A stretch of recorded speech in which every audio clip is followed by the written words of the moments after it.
A leader is one who has a vision and with the ability and capacity to assemble men and women who can bring their visions into fruition.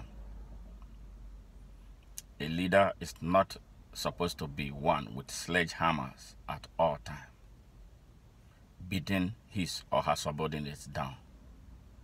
Unfortunately, that has been the case of the nursing profession in Nigeria. I speak to you as a former victim of senior nurses who were so scared, very uncomfortable, and allergic to those who can ask questions. Not just any type of questions, the right questions. They feel very uncomfortable with you being around them. And they'll do everything, go to any length to make your life miserable. I remember in 1991, when I was to go to Ghana to write the CGFNS exam, I applied to be given a leave.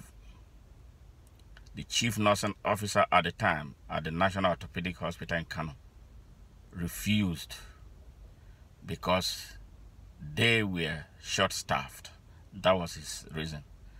I'm talking about my life. I was talking about my life. I'm talking about my future. And you're telling me about you being short-staffed. What has that got to do with me? When the time came, I took my leave and went to write my exam. And I was hearing him threatening fire, thunder, and brimstone. But I didn't care because I understand that I have a right. The problem with nurses in Nigeria is that they don't recognize that they have rights. They don't even want to know their basic human rights.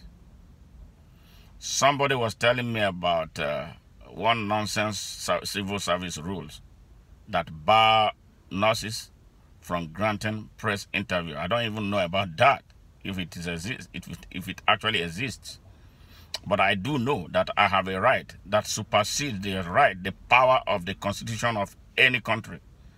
Basic human right for the right to choice, the right to my life and my future, the right to freedom of expression,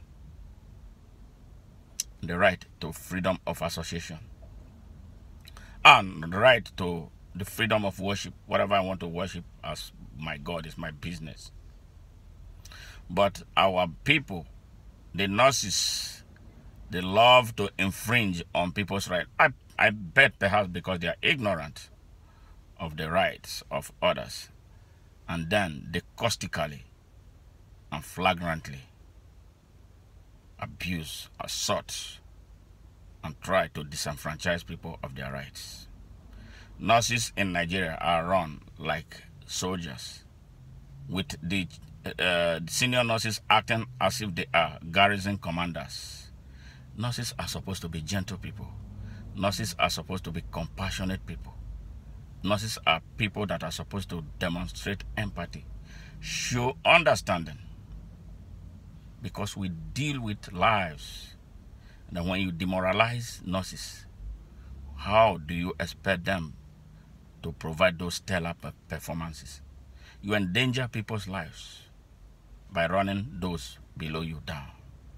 This is exactly what has been taking place at the Olabisi Onabanjo University Teaching Hospital, where two nurses, Nurse Adeshegun and Nurse Anaholo, are running amok like tyrants that they should not be, tearing the younger generation of nurses down. I asked them, where would those young people have the confidence to be leaders when their time comes? And why should they not, because of hurt, replicate these evil behaviors of which they have been victims of? It is time for us to start one thing. looking at the nursing education curriculum is so slavish. It makes nurses so subservient. It makes nurses look like they are robots that can be manipulated by anybody. The time to put an end is now. I am calling on all nurses, both old and young, to come together to address this nagging problem of attitudes of nurses, how nurses treat themselves, but they won't stop crying about how others treat them. Let this charity begin at home. It is time for us to refocus nursing. It is time for us to have a profession where the practitioners are respected, regardless of their age in the profession. It's as simple as that. So I am inviting all of you to join the struggle to set the nurses at the Olabisi Onabanjo University Teaching Hospital free. They are in bondage of people like them. 2 nurses, Nurse Adeshegun, the Chief Nursing Officer, Patient Care, and the DDNS, Nurse Enaholo. I have talked to them personally, tried to appeal to their conscience, but they won't listen. Well, the nurses of Nigeria, let this be. If this is going to be what is going to change the nursing profession in Nigeria forever, let it be. Join these 2 people. Join all of us that are speaking up for them to set the entire nurses in that hospital free, and by extension, the nurses in Nigeria. Because what is happening to these people at OOUTH, I am sure is happening perhaps in worse forms at other hospitals in Nigeria. God bless you all.